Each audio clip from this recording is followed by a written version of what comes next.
Gentlemen and ladies, we are pleased to welcome you back to another episode. Because this could be the last video I ever make, I ask that you give it your whole attention. In all candor, however, it is quite unlikely that it will be successful.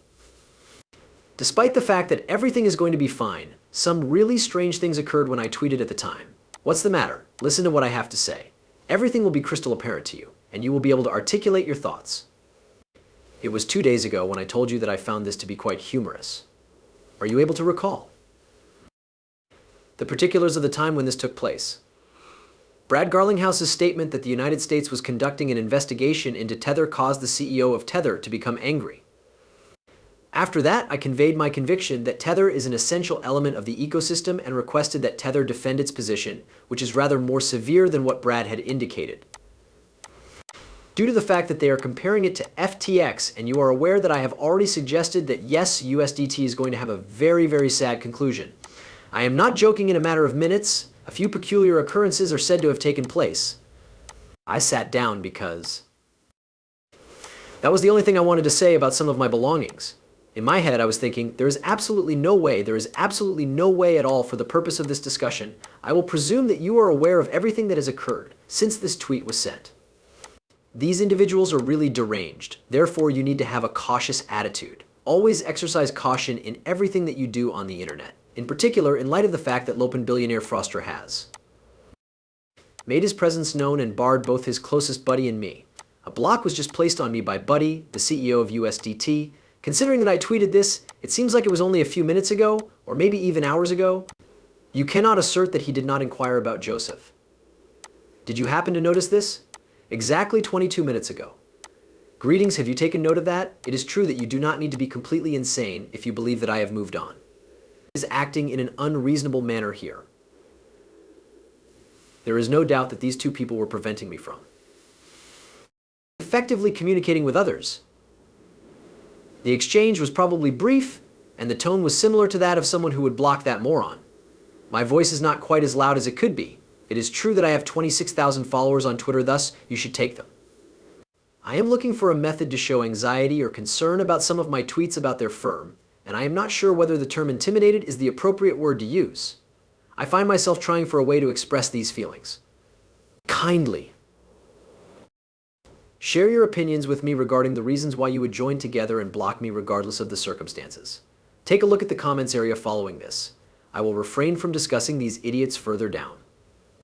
This concludes our conversation on the videos. Despite the fact that they are present, I will merely wait for the time to pass. All of that and nothing else.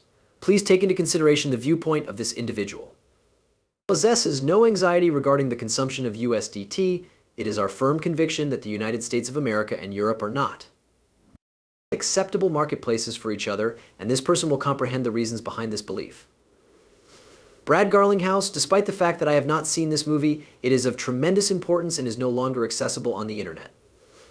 I only recently found out that the video became unlisted, and it seems that both of them have prevented me from accessing their accounts. Continuing along the same lines, Joe, let's concentrate on the argument that you were making. You have been referred to be one of the major holders of Ethereum by several individuals. I have heard rumors that are similar to that. To answer your question, given the lack of information, how do you manage both your own and the group's treasury together? Far as I can tell, there is nothing more to say. We are responsible for maintaining our treasury, and according to the consensus, every one of us personally owns a little bit of the Ethereum asset, along with all other assets on the Ethereum network. Additionally, we are responsible for managing our treasury. To the best of my knowledge, the most analogous parallel is the way in which a company would manage its money. Given that we are taking the initiative to issue the upcoming quarterly XRP markets report later this week, I find it hilarious that some people are blaming Ripple for being honest in this particular instance. Despite the fact that we have disclosed this information, we are still receiving criticism. Such information is not disclosed by platforms. I believe that they are shielded from complaints regarding the dictionary. We refer to that as hypocrisy, not in every way. Indeed, but it is not too far away. Is there a strategy set up for this? Exists a strategy that has been put into place to enhance the transparency of the internal execution of the consensus? It is common knowledge that we are a private company, and that Rhode Island is likewise a private firm. In spite of the fact that we place a high importance on transparency, we must also be cautious about the information that we disclose and the way that we deal with situations of this nature. If I'm being completely honest, I haven't given it any thought. With regard to the question of whether or not it is necessary for us to disclose how we pay people when we pay them, etc., let's adopt a different approach regarding this matter. Let's try something different now, shall we? In addition, I am of the opinion that holy wars do take place. Discussions are held because there is potential for monetary gain in the events that take place here. I have the impression that the XRP ledger is moving toward a more centralized organization. The reason for this is that they want its appearance to be that way. XRP's ledger has a structure that is more distributed than other platforms. This is mostly due to the fact that proof-of-work mining is centralized, as well as the nature of proof-of-work, which is distinct from mining-based solutions.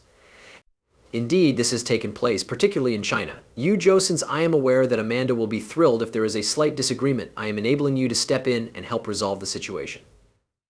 Therefore, XRP is a value token that is purchased and sold on a public market. On behalf of the CFT, I would want to decline to speak. To put it simply, it is an escrow. We are unable to sell 55% of our XRP. Please be advised that we are unable to manage the transaction. Thank you for your understanding. You may own a fraction of it, but our actual ownership is at around 13%. Do you intend to sell it on a consistent basis? Never make the mistake of trying to portray it as being truthful about that.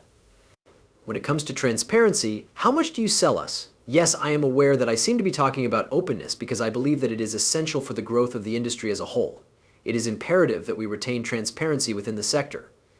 Spiral, it seems as though she has made an attempt to serve as a model, but I am not familiar with the activities that are taking on in other ecosystems.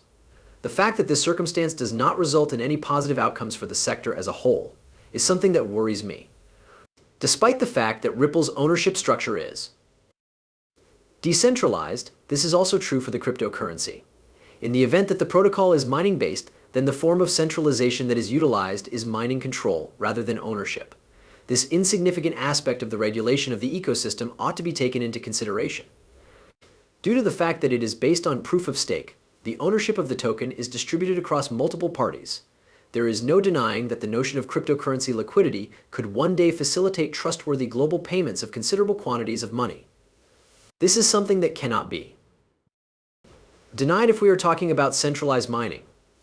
The website was developed with the intention of assisting people in comprehending the advantages of our fiat-based system. There is a possibility that the network will make the shift to UDL. In the event that the market reaches a particular stage of development, we will initiate this change accordingly.